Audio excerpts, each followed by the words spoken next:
Welcome to Magical Aspirations, a podcast for magical people, where we aspire to gather all of the knowledge that magic has to offer.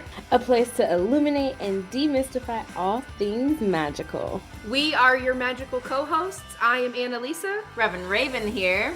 Adriana. Tune in every Tuesday where we're dropping new episodes every week about our own personal magical stories. Have a spanking good time. And sprinkle some interviews in between. There is so much magic here. Keep coming back every week. Stay magical. Stay magical. Stay magical.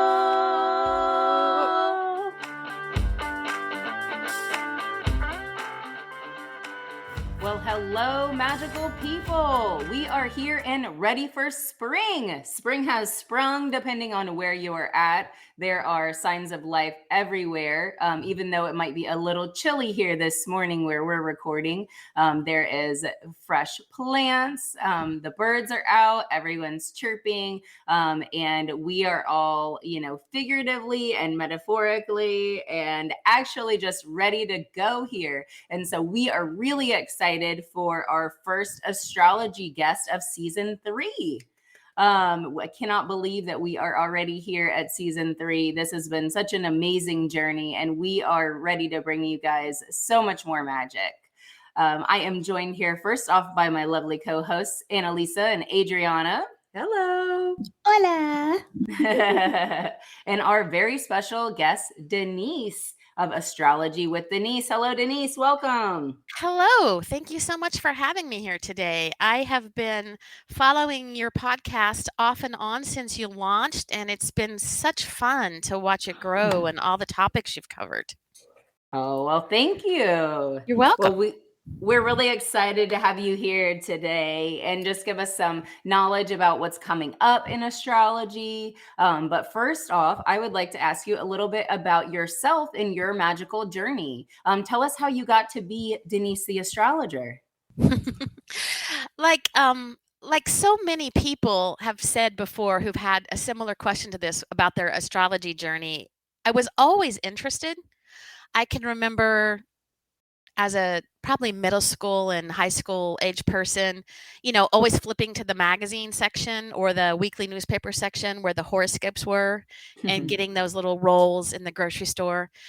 And my first astrology books, probably in the 80s and early 90s, there were no computer programs yet that would cast a chart, right? And I can remember getting those paperback books where you had to look up your placements based on your year and the month you were born in the back of the book.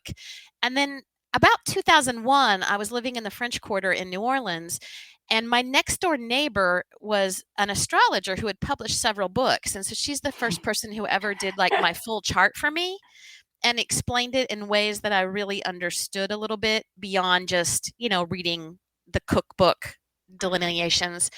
And so I started going to some of her workshops and reading more and really just kind of continued to learn over about 20 years. And then when the pandemic, right before the pandemic hit, in the fall of 2019, I heard about a type of astrology called horary, which I had never heard of before. And I thought, I really want to learn this.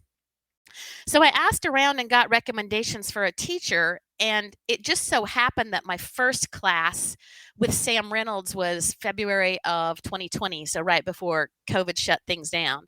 So I wound up studying with Sam for a year and learning much more about the whole field of traditional astrology, which is centuries old, but only in the last 20 or 30 years have we actually had any translations of these very old texts.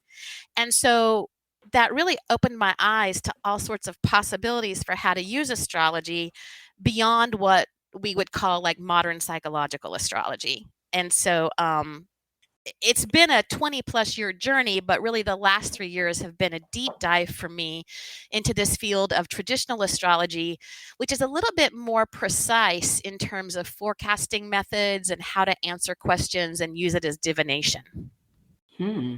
That's really interesting. That's really cool. That is really cool. I love that you pointed out about how really in the last 20, 30 years have we really started to get such like an intense translation of old things. Because it has been really fascinating. I'll be turning 34 this April. And so it has been really fascinating that as I have grown, like I've made jokes before about how the horoscope was only, you like you said, you go to your Tiger Beat magazine and find, oh, my Aries, let's talk about my lookout for the month. It's been really fascinating to do so much deeper diving into my own chart. Like I have found that. So you've got two hot Aries here in this conversation with you. Adriana, her birthday's coming up right at the end of the month.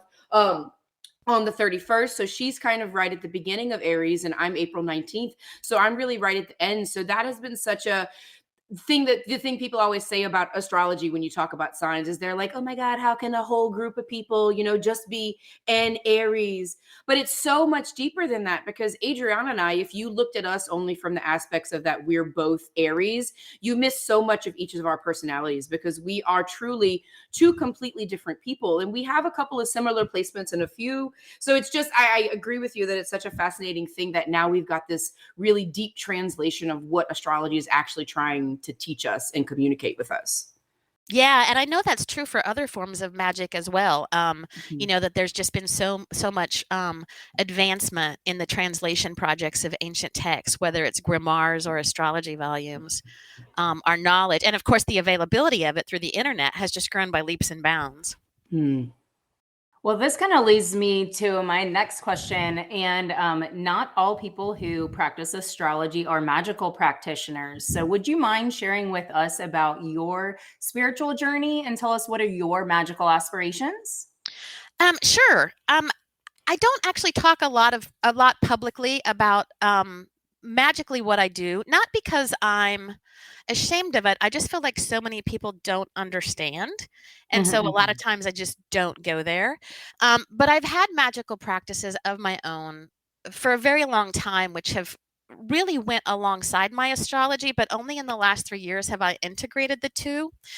Um, I've always been, I guess I would say, kind of like a kitchen witch, Yeah. a person who, uses herbs and uses essential oils and makes tinctures and tonics and those kinds of things, and had done some candle magic. But as part of learning about traditional astrology, I uncovered this whole field of astrological magic, which is where you actually time any sort of magical workings to specific astrological moments. And so I've created in the past couple of years planetary talismans, as well as doing prayers and rituals that are timed to moments when a planet or a fixed star or a part of the sky is prominent in the sky. And what I believe to be true is that actually makes magical workings so much more potent when you're calling in relevant spirits or energies at the appropriate elected time. And it's a practice that also has been, for me, like deeply spiritual fulfilling in terms of I'm a person who has a lot of Capricorn in my chart. I'm a Capricorn rising, Capricorn moon, a lot of earth energy. And in a lot of my life, I felt very isolated and alone, which is kind of part of how I was designed. And this really gives me just sort of a much greater sense of being connected to and part of the universe and in alignment with it. And so it's been super helpful for me, especially in the last, 3 years as we've gone through, I hate to use the word unprecedented times, but, it's been rough here to be on planet Earth. Yes, to say the very least. Yeah. And so part of my aspirations is, I guess, to answer the goal about what am I hoping for, I'm trying to get more consistent about my spiritual practices, because I'm kind of a person who I travel a lot, and my life tends to really vary a lot from day to day. And so one of the things we'll talk about is the planet Saturn has moved into Pisces. And for me, that's sort of bringing some structure to my daily life and like my daily devotional practices. And so I'm hoping to use this 3-year period as a time to really develop things that are much more daily rituals instead of just like on this one auspicious day of the month doing a thing, to get more consistent in my practices. Nice. Is that a collective push that you find? Because I have heard kind of that same vibe. I listen to a lot of other spiritual podcasts and things like that. And I feel like a lot of people are really echoing about this honing in and solidifying of like what their personal spirituality or magic means. Is that something that is actually aligning with the stars? Yeah. Yeah, I think it is on a mass basis as well. Pisces, the symbolism of Pisces is all about like that which is universal, that which is spiritual, that is beyond the earth. And so the sign of Pisces is often associated with spirituality, a person's spirituality and consciousness and connectedness and compassion. And so as Saturn moves through that sign, I think it's about making it real for us, about what are we committed to, what are our long-term plans, what are the actions that we take in the material world that build structure around our beliefs. And so I think that's true for everyone. In my own personal horoscope, it comes to the part of my chart, which is about like my daily routines, my neighborhood, what happens in and around my home. And of course, it might hit somewhere else in your chart, right? It might be about your friend groups, or it might be about your relationship with a significant other. But the overall impulse is still there, just like what part of your life it manifests in might be different. There also, I suspect, will be some pushback because one of the things we've seen on the internet is this explosion of people talking about being witches, being astrologers, being magic. And so we may well see with Saturn and Pisces some attempts to regulate or constrain those kinds of things. I think that is something that's actually already happening, because paying like just, doing the daily bullshit scroll through Instagram or whatever, people are talking about that, like when they put their subtitles on videos, certain words will take you out of the algorithm. So I think things like that's fascinating it is. So one of the people that we all kind of listen to, Maddie Murphy of the Cosmic RX, every week she has like a little forecast about what's going on and stuff like that. And she always has a section of, if astrology isn't real, then why is this happening? And stuff like that. I always find that just so intensely fascinating. Yeah, and if you've been on Instagram, there's just been this explosion of scammers, right? Of people copying accounts and trying to, manipulate people out of money. And so, in some ways, it might be that some enforcement of those kind of things would be useful. But one of the things we've been talking about in the astrology community is we may see a push towards people actually being certified and licensed, because right now it's sort of open season. You can set up an account, say you're an astrologer, with no training or knowledge whatsoever, right? And start charging people money. So it will be interesting to see if there are changes in that regard. Yeah, and people like you've literally been studying for, years about how all this works. One of the things that kind of piqued my interest on your bio was that you serve as the senior editor for the Evolving Astrologer. That's really cool. Yeah, I have. And to be clear, I still plan to get certified. It's part of the journey I want to take, because I think it's nice to have those professional credentials. But I have for a year and a half now been working. It's a volunteer position, but I actually get paid a small honorarium for doing it as the editor. And that's been fantastic, because the Organization for Professional Astrologers is a global organization with chapters in many different countries. And so they produce a quarterly magazine that's called the Evolving Astrologer. And we literally have people submit work from all over the globe. And my background, which we haven't talked about a lot, is that I'm a registered nurse and I have a Ph.D. and I've done research. And so I understand quantitative research and qualitative research and, what makes good writing, like that you provide evidence and you have, reasons for the things you state.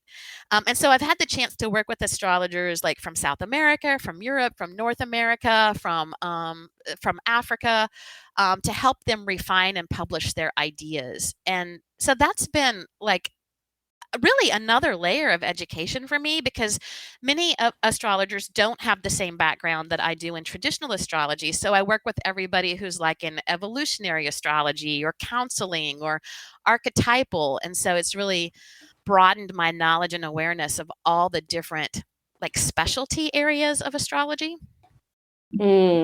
That's amazing. Being able Yeah. to connect with people across the globe on this one topic is huge. I want to take a step back to get a little perspective on the difference between evolutionary astrology and traditional astrology. Sure.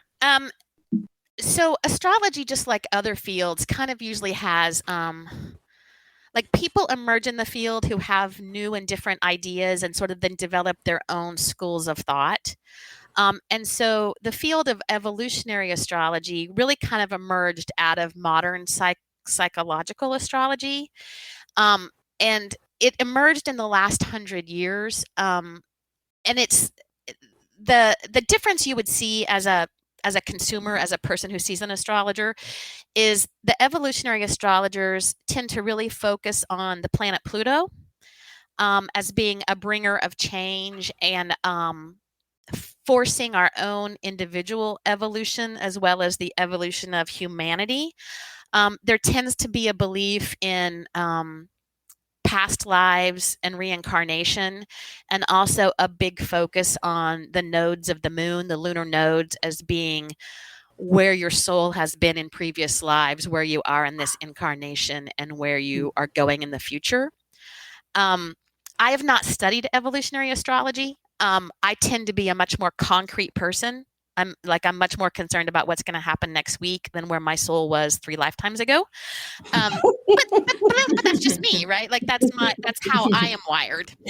Spoken like a true Capricorn. Right. I'm not a Capricorn and Virgo in this person. So yeah, that's kind of the difference. So it's taking not just psychology, but the whole notions about having a soul path and reincarnation and past life experiences into astrology.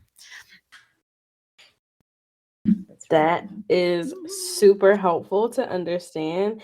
And this is just me like thinking out loud. To me, it almost feels like with the evolutionary, with that focus on Pluto and the past lives and the lunar nodes, it feels like that can also leave a lot more room for interpretation. Is that what I mean?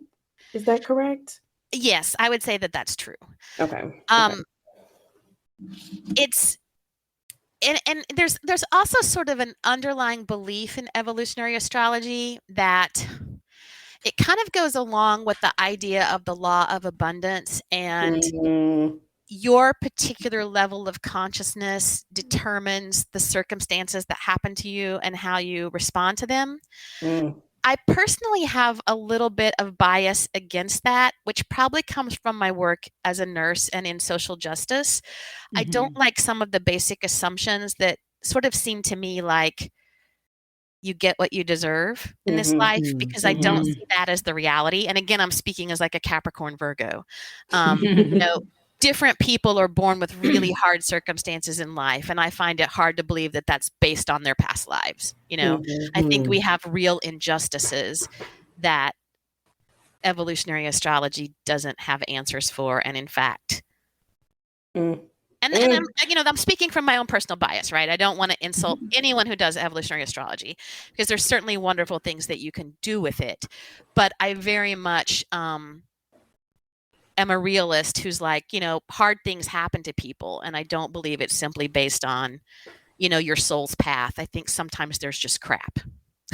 Yeah. Well, and I love that you say that, just because I think that's such an important thing to point out to magical practitioners and non alike, that like personal bias is literally everything. It's the scope of how you see and experience the world. Like, and I think people, like, I think when you have two, not even like opposing forces, but just kind of like how you're talking about these little minor breakdowns in astrology, like a layperson would just hear astrology and that's all they hear. But we as magical people hear your little nuances about it. And that's what makes your magic special. Because we just had Jules McGill on here just a few weeks ago, and like you guys obviously dabble and play at the same playground, but y'all are really playing two different games. And I just think that that's such an important thing to point out for people, that like your personal bias, like bias is seen as a bad word, but like it's not a bad thing. It's just simply how you experience the world and experience magic.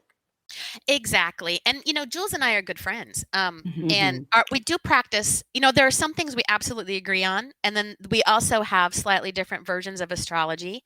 And what I would imagine is also true is that we draw different clients to us, Mhm. because Yeah. people often tend to gravitate towards me when they want like real life strategies. And in fact, I tend to draw a lot of people who are very career focused.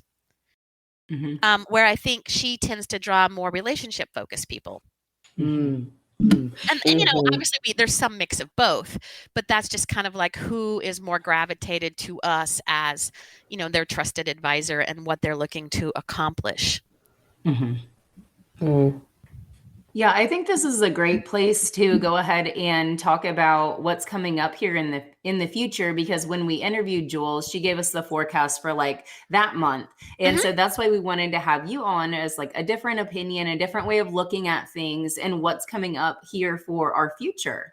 And you had sent us this really cool graphic, a sketch Yes. that you drew about what's coming up. So let's delve in. Sure. Yeah. So I do a monthly newsletter. If you're not on my subscription list, I hope you will sign up.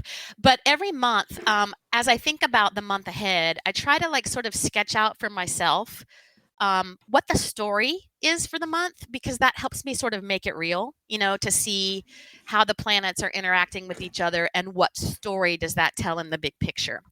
And so I recently did a detailed overview of the spring season. And so I thought I'd kind of just walk you through where we are in that regard. And the things I'm saying are kind of more about our community and our culture at large, right? It would have individual impacts in your charts. And so it's certainly been apparent, I think, to everyone. And Jules probably talked about the fact that in March, we had really 3 big planetary moves. One has already taken place. Saturn moved into Pisces.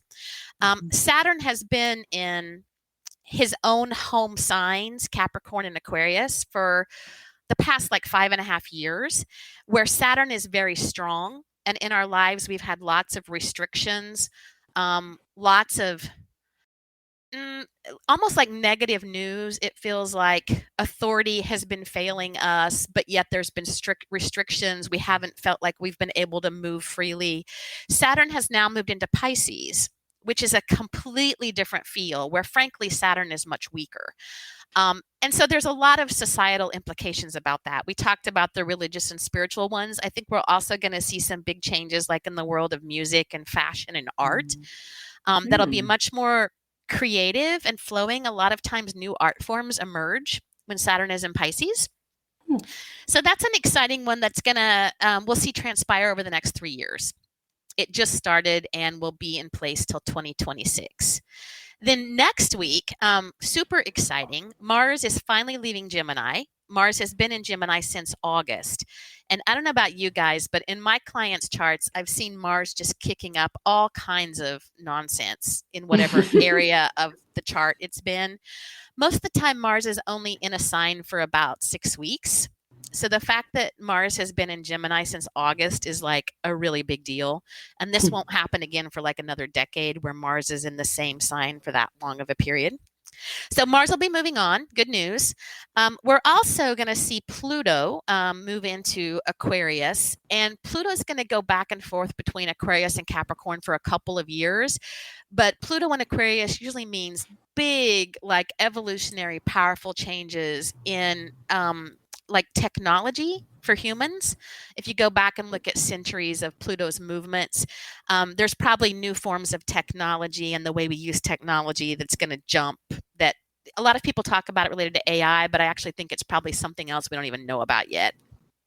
So March has been lots of changes, just lots of big changes. And I know this was a really rough week for people. Next week is also going to be big shifts. Then as we move into April, I think we're going to see like a little bit of calm down for a few weeks, for a couple of weeks of like Venus is now in Taurus. We were able to like sort of enjoy spring, have some fun. And then we get into eclipse season. And I don't, have you guys ever talked about eclipses before on the podcast? We have not, and one of them I'm pretty sure takes place on my birthday, so I would love to talk about that. Yeah. So eclipses happen twice a year, and they come in pairs. They always come in pairs, 2 weeks apart. Every now and then there'll be an anomaly where you get 3 of them, but most of the time they come in pairs. So the first eclipse this spring is on April 19th, and Yep, it's that's going me. to occur in mid-Scorpio, so like around 15 degrees of Scorpio. And so it really impacts anybody who has a planet or like an ascendant that's like at 15 degrees of the fixed signs. Scorpio, Taurus, I'm going blank, Aquarius, and fixed fire, Leo, right. And so eclipses usually just sort of bring in some chaotic energy. It's like things suddenly come in or things suddenly depart. And usually we see the influence at the collective level, but if you have a personal placement at that point, then you're likely to have this energy in your own life. You can actually look at the history of eclipses. They come in families. So this particular family of eclipses started in like the year 1100. And it has a particular flavor to it. And the flavor of this eclipse is that it's very sensual. It can catch people off guard and confront them with their own like deep passions that maybe they never were aware of before. So it could very well be something like romantically, or it could be, a passion about a subject or a topic. But eclipse season starts April 19th with that solar eclipse, which we won't see really in North America. But it's taking place. And then the second eclipse is a lunar eclipse, and it is on May 5th. And so for about a month, I just kind of mark off my calendar, starting about a week before the eclipses and a week after, it's just sort of a time of unexpected things happening, and not to let myself get like too wrapped up in it, and worrying about outcomes, but instead to sort of not act if I don't have to act, and just be patient and see how things fell out. Both of these eclipses are in Mars signs. One's in Scorpio and the second is in Aries. And that's kind of unusual because we're in the middle of change. Our lunar nodes are changing signs. So we're going to have 2 Mars-ruled eclipses, which tend to be a little more intense in the spring.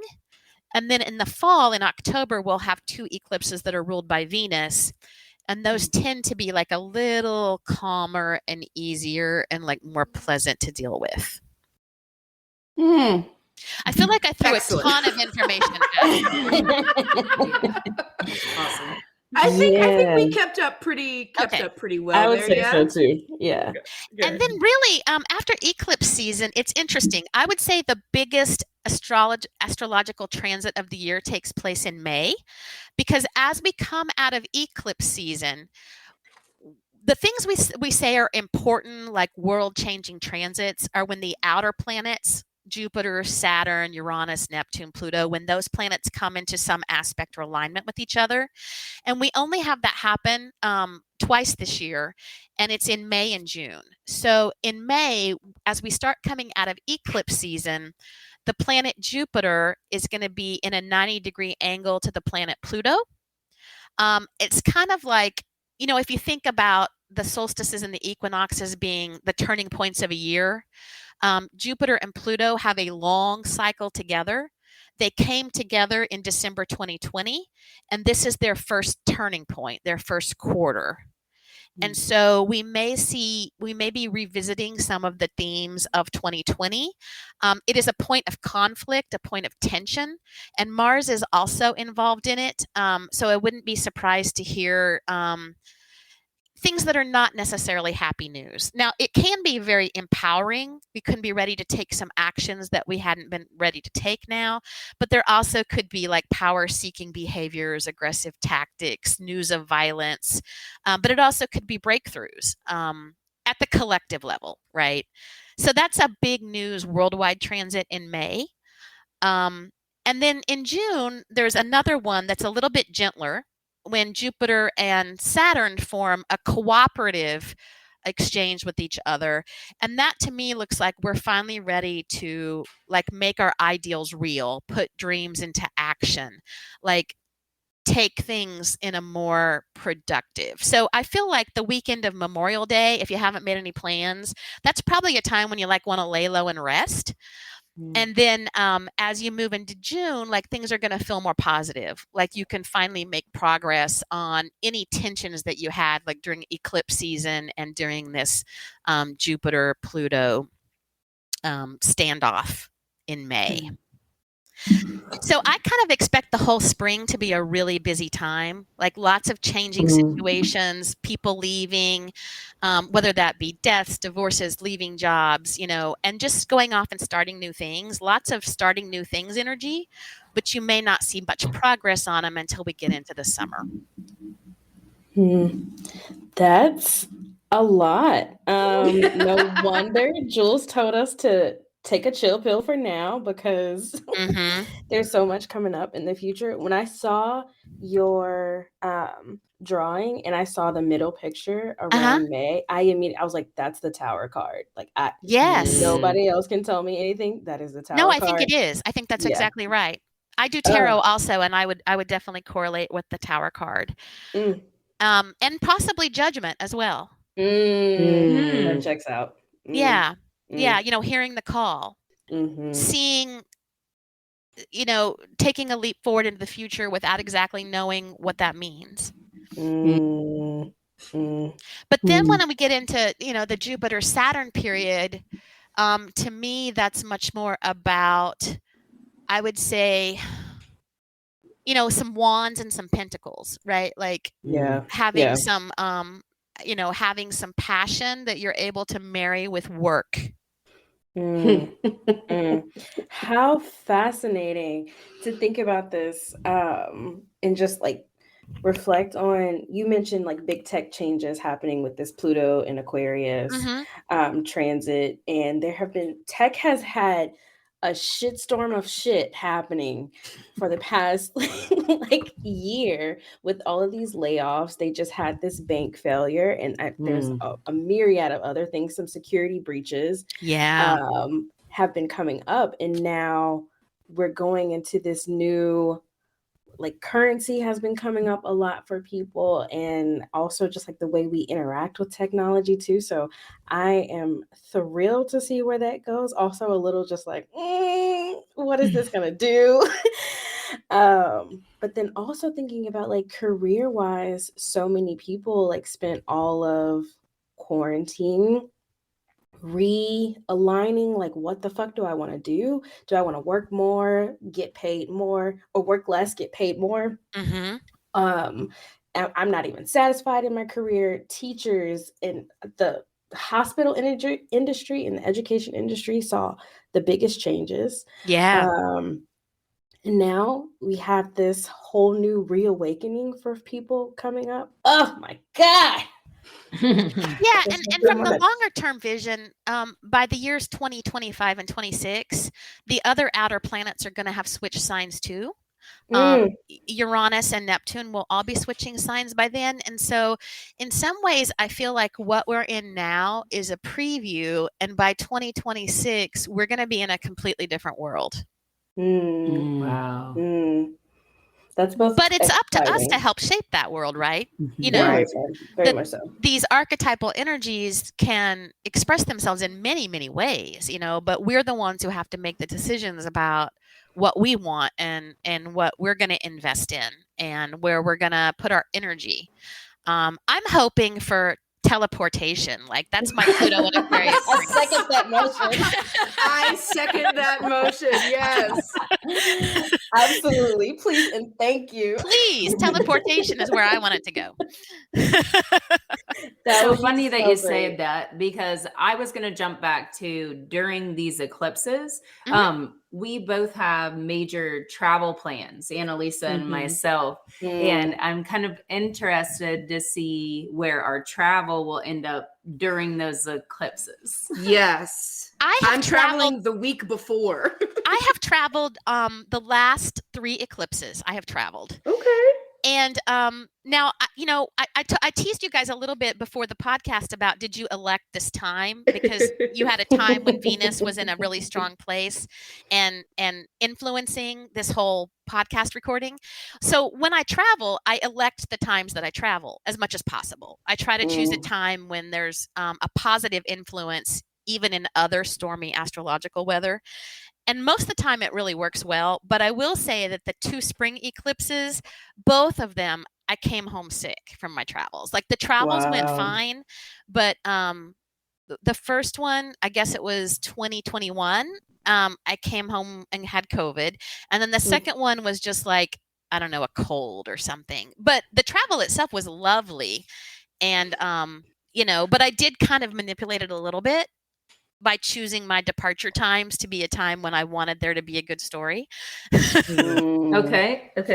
So I don't know if you realize that there's something you can do in astrology. It's called electional astrology. And it's choosing a time and a date when you have a specific planetary placement that tells the story you want it to tell. So you can try to influence the outcome of an action by selecting an auspicious time to take the action. And I do know that you listening to all of the astrologers, all of the spiritual people out there, this new moon in Aries coming up on the 21st is at 0 degrees. And that is the most auspicious moment to plant new seeds, correct? It is. Yes, it is. But we're actually going to have 2 new moons in Aries right in a row. Yes. The first one will be at 0, and then the last one will be at the last degree of Aries. So I never want people to feel like you've got to do it now or nothing will happen, right? But it is a powerful time to plant new seeds. And whether that's just sitting down and writing down what you want, and burning a candle and being with that moment, or taking a symbolic first step, yeah, absolutely. Yes. This is so exciting. What advice do you have for 2 birthday babies coming up here? Like I said, Adriana's on March 31st and I am April 19th. What can we do to harness this new energy for both of us? Because I know we've got some endeavors. I honestly would be hard pressed to give you general advice without looking specifically at your birth charts and your solar returns, right? Like solar return is like a chart you cast for the moment when the sun returns to its exact spot every year. And it gives you a flavor for what your year is going to be like. But I want to say just personally, like I have a Libra sun and I absolutely love Aries sun women as like my best friends. Because you know what I love about you guys is that you are clear. It's always like, yes, we're going to do it, or no, we're not interested, right? There is no ambivalence there. I think it's a lovely birthday season. And what I would say is you definitely have Jupiter on or near. Jupiter will be crossing the path of your sun this year. And so that's usually a time when you have like a boost of vitality, a boost of energy. And so besides the new moon, for you personally, I would look up the date that Jupiter meets your sun. And that's another like powerful moment of energy where, it's like expansion of your own purpose in life, your own visibility. So if there's anything you need to do that's like public facing, that day when Jupiter meets your sun is like a powerful moment for you. That is a great note. Writing that down. Gonna find that and use that for sure. Yeah. I love that. Very juicy. Very juicy. I do want to go back for a moment to your drawing. I know we talked about and we'll definitely post this for all of the listeners to see. The dragon. I keep being drawn to the dragon. So in Vedic astrology, which comes from India, right? So in India, astrology is really a part of everyday life. Like communities have astrologers. Astrology charts are consulted when people are going to start a business or get married, or people take to their sick beds, etc. So they consider the lunar nodes to be the head and the tail of the dragon. And this is actually sort of beautiful. So they call the north node Rahu, and that is the head of the dragon. And in mythology, the dragon's head is like always hungry for more. always seeking. And so the first eclipse we have on April 19th is a North Node eclipse. And when we have eclipses, it's because the sun is close to the nodes. That's why we have them. And the nodes are where like the moon and the sun cross paths. In the moon's elliptical path, it crosses the path of the sun. So the dragon is a sign of the eclipses. The head of the dragon is Rahu, where you're always seeking more. You're always hungry for more in that part of your life where the North Node is. And in the mythology, the tail of the dragon is the South Node called Ketu. And this is kind of funny. It's like, of course, the tail of the dragon is where things pop out, right? So you get fruit or feces. And so the South Node is where like you need to let things go on the material level. And usually you get spiritual lessons from that, but not necessarily material growth and wealth. So that dragon comes from this Vedic astrology of eclipse season, when the North Node and the South Node are, involved in eclipses and bringing us kind of chaotic dragon-like changes. Things that suddenly come in and affect us in ways we didn't anticipate, and things we might suddenly need to let go of. Man, if I could just get all astrology updates with a drawing, that would make things click so much more. Well, sign up for my newsletter, and that's fair. That's a good point. Yeah. Yes. While we're talking about that, we'll go ahead to make sure to post it in the notes. Where can people find you, Denise? It's literally astrologywithdenise.com. Perfect. You spell my name Denise. Astrologywithdenise.com. Perfect. And I do have like classes and events coming up, and all those things are listed on my website. Okay. Very cool. And you're also doing the meetup in New Orleans? I do. Yes. Yeah. I've been the organizer of the New Orleans Astrology Meetup group for a couple of years now. We have monthly programs. Sometimes they're in person in New Orleans, but we also do occasional virtual events where anyone can participate from, around the globe. And we have had people from all over the country and a few different countries. And so if you want to find that group, it's literally on the Meetup app or the meetup.com website under New Orleans Astrology. It's free to belong to the group. Most of the events are free. Occasionally there are paid events. We have one coming up in May where we have really a world-renowned astrologer and speaker from New York. And so tickets for that are $15 and it's virtual. Elizabeth Grace is quite a treat. But most of our events, the vast majority, are no charge. That's awesome. Yeah, I really appreciate y'all offering stuff like that. I'm sorry, you there? Yeah, I said I just appreciate you guys offering stuff like that. It's so accessible. Yeah, and that was part of my goal. In New Orleans, there's not a huge astrology community. There's a lot of people who attend like psychic events, and there's a lot of tarot readers, but there's really not a lot of astrology events or community. And so one of my goals was to try and, build a place for that. That's beautiful. That's beautiful. We try to do so much of the same thing here of all walks of life, because you're absolutely right. We met through a tarot class through one of the many metaphysical shops that are in the French Quarter. And you're right, you don't really run into a lot of like people who do astrology readings for people, are just like a big community. So that's all of my astrology nerds out there in the greater New Orleans area, and even not, pay attention.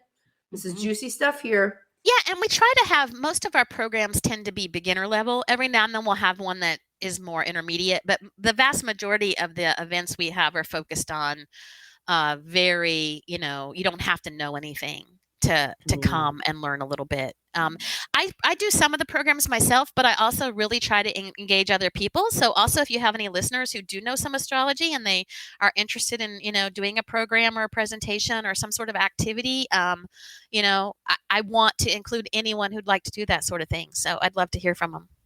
Yeah. Awesome. Yeah. So bridging back, my first astrology meetup with the New Orleans group, you were talking about Horary Astrology. And so I'd love for you just to kind of overview, what is that and how can we use that? Oh, awesome. Thank you. Yeah, so that's really the reason I started studying traditional astrology, is to learn a method called horary. Horary is an old Latin word that literally means like of the hour or of the moment. And it's a divination method. So you can think of it as though you're using astrology as though you would a tarot card reading or a rune reading. Um, and so you literally have a client come to you and ask a question, and the astrologer casts a chart at the time they understand that question, and then interprets the chart to provide the answer. Um, it's a rather complicated system to learn because like each symbol can have multiple meanings, and so I think there is a bit of intuition that goes with it to decide which meaning of the possible 32 whatever that is relevant to this situation. But I absolutely love horary. And I find that, like I said, I've also done tarot readings myself. I've done a lot of work with the pendulum. And I have found horary astrology to give you like the most and the best precise information for answering questions. Like other divination methods, I think the question usually should be an important one, one that you can't Google the answer to, or just ask someone, or something that really your mind has been dwelling on for a while. People use it a lot for things like lost items, to find lost items. They also use it frequently for relationship questions, which personally I'm less a fan of, because I'm like, if you want to know if he loves you, why don't you just ask him? Yep. Why are we casting a chart for this? It seems like you already know the answer, but it can be used for all kinds of different things. A lot of people also use it for like making business decisions. Should I hire this person or that person? Should I lease from this person? Should I sell this property? Should I buy this now? It can also give you insight into timing questions. And so, yeah, it's just a super versatile astrology method. And it can also be used for people that don't know their birth time. And so I think that's very valuable too, because a lot of people really don't know, because of whatever state they were or their situation, they don't have a birth time, but you can still use astrology to help them through this method of horary. That's really cool. I had no idea that was a thing. That's awesome. Yeah, it's one of my favorites. I really love doing horary, and I also love helping people choose to timing, the electional astrology timing. It's almost, to me, it's like solving a time puzzle. It's like, I like to do puzzles, and it's like putting the puzzle pieces together to answer a question. Fascinating. Okay, so 2 questions. One, what's been your favorite way that you've used horary astrology? One of my most memorable ones actually took place at that meetup that Reverend Raven was talking about, where a woman who I didn't know before, I had asked if anybody wanted to submit a question for me to interpret at the meetup. And I got a question from a woman who was trying to get pregnant. And she wanted to know if she would get pregnant in the coming year. And she was in her late 30s, and she'd had a tubal earlier in her life, and then she had a tubal reversal, right? And those aren't always very successful, and she had a new marriage. And the chart was a little bit complicated, but in the end, I judged that yes, she would. And sure enough, she did. And so she followed up with me about 2 or 3 months later and let me know that she was pregnant. And she actually stayed in touch with me all through the pregnancy. So she had the baby, I think, in November of last year. Wow. But that was just, it was a really heartwarming question for me, because this was such a personal, emotional topic. And I think that my horary gave her some faith at a time when she was really not sure if all this was worth the effort. And so that was probably one of my personal favorite. But, it's always rewarding to find a lost object. It's been an interesting challenge because, in traditional astrology, relationships were always heterosexual marriage type questions for the most part. And I have some clients who are polyamorous or queer, right? And so learning to apply the symbolism of the chart to much more complicated relationship situations has been a fun and interesting learning experience. So I had a client who was polyamorous, who, lived with one person and had recently started a relationship with another person who was part of a couple. And so trying to interpret the dynamics of that in a chart, was fascinating, but it did turn out to be accurate. Wow. That I was able to make sense of the symbols. And then again, over time, it did prove to be what I thought was taking place and would take place in the near future, in fact, did. And so it was fun to see that this traditional method can be used in our more nuanced and complicated contemporary lives. Yeah. It must add like a whole nother layer of richness to it that you probably couldn't have even imagined beforehand. Yeah. And it's a constant learning experience, which I love. I love to learn. I did one for myself a couple of weeks ago. A guy that I date was coming to town for a weekend, and there was really rough astrology. And so I cast a chart, essentially was like, will we have a good time? Like, will we have a good weekend?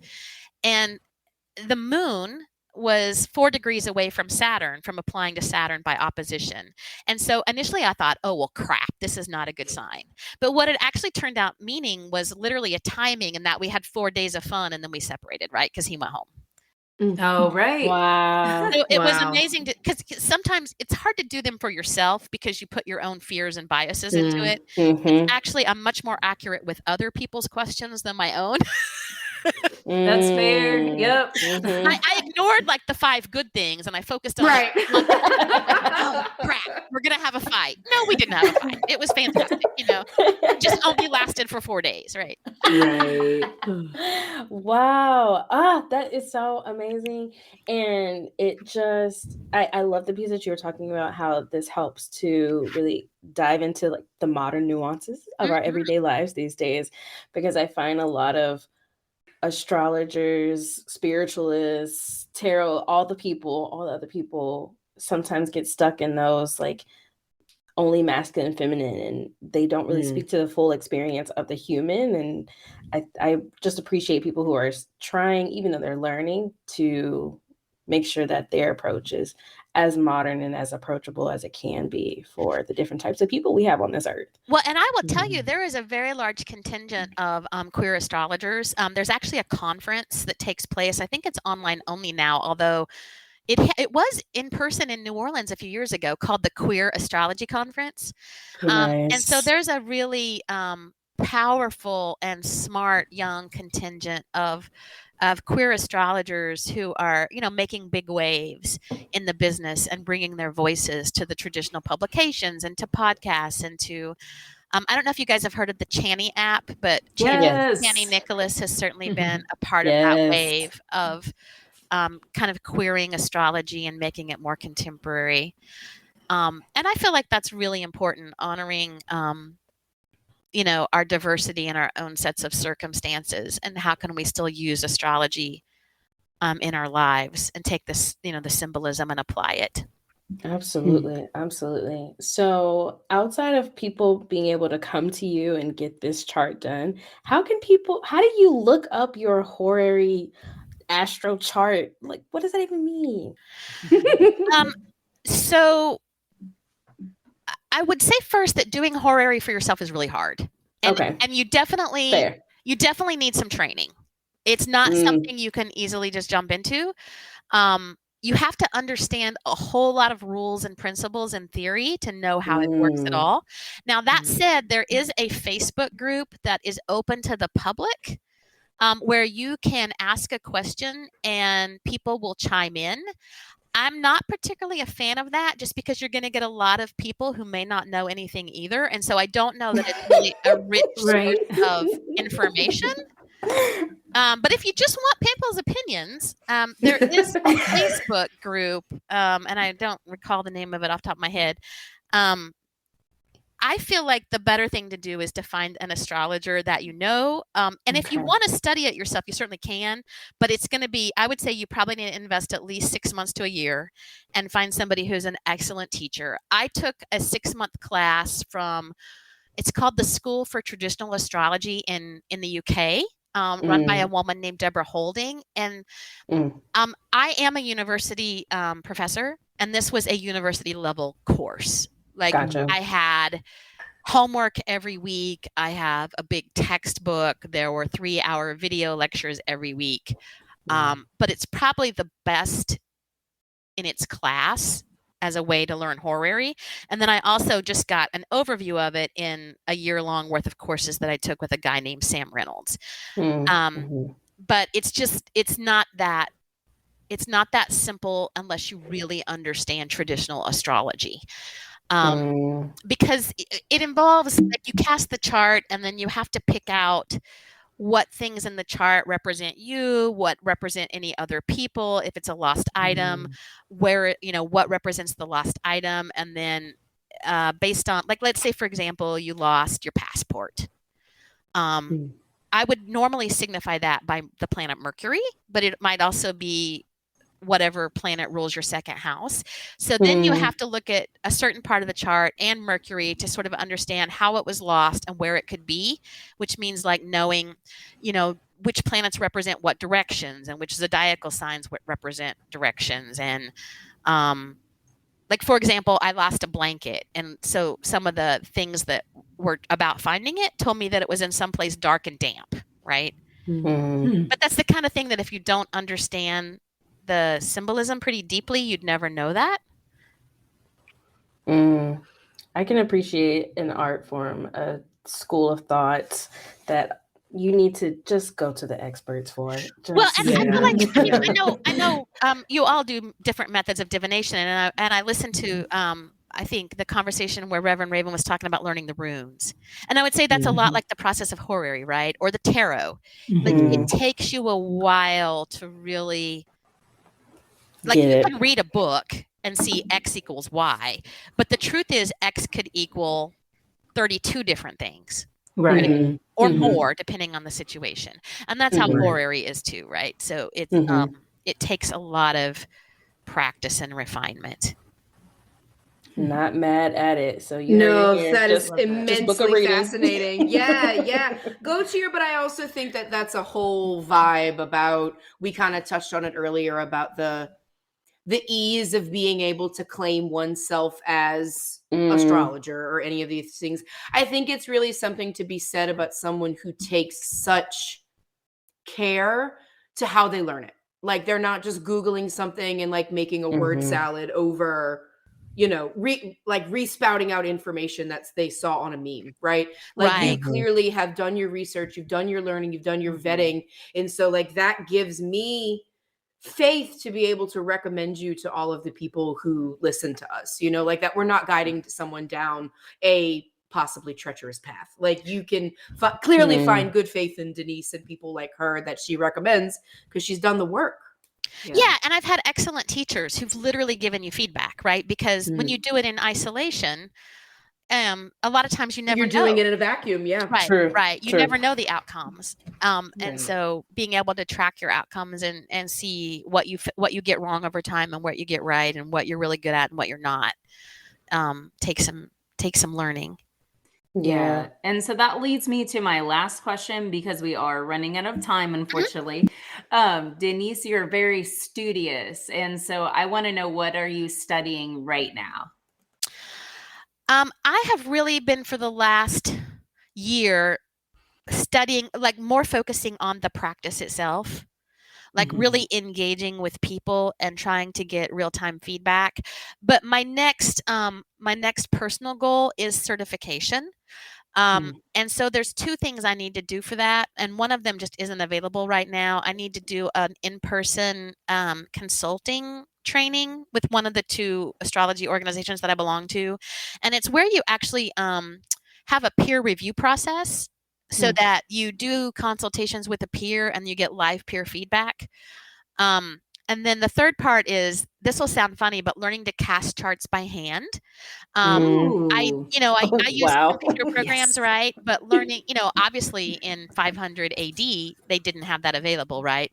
And so I want to learn how to cast charts, by hand, doing the math and drawing things out. And as just part of a way of really embodying that information. And I definitely need a teacher for that. That's not something that I would even try to learn from a book. So those are the two things that I'm planning to invest in for myself. And then as I'm sure you guys can appreciate this, as a solo practitioner, I'm constantly learning about how to navigate the world of technology, and how to affect, like, I can't figure out how to use an Instagram reel, and that's like on my list of things I have to learn. That was a learning experience. Yes. Right? So there's something to having your own business that you constantly have to learn in that regard as well. Very much so. Wow. Learning to cast by hand, that is so wicked. I love it. Love it. That's like a whole nother level. Like, you clearly mean a business, and I am absolutely here for it.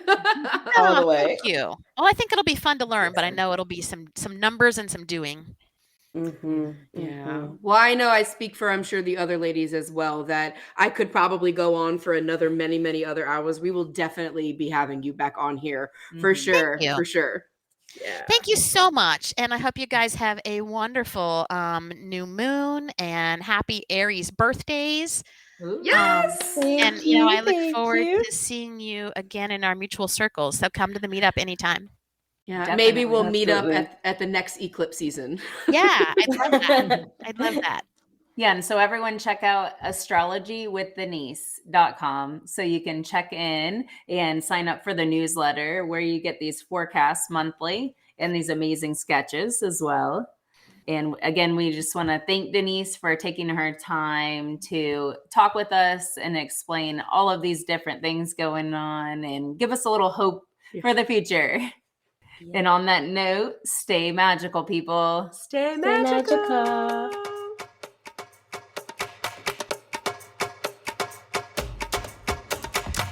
Thank you for tuning in to this week's episode of Magical Aspirations. Be sure to like and follow us on Facebook and Instagram at Magical Aspirations to keep up with the latest and the greatest from Annalisa, Adriana, and Reverend Raven, and to join in on the Magical Aspirations conversations. Come check out our website, magicalaspirations.com, to find bonuses from our guests, our Magical Aspirations blog, and to reach out to our magical hosts with questions, comments, reviews, or ideas for future episodes. We are so grateful for each and every one of you listening. Thank you again, and as always, stay true to your magic.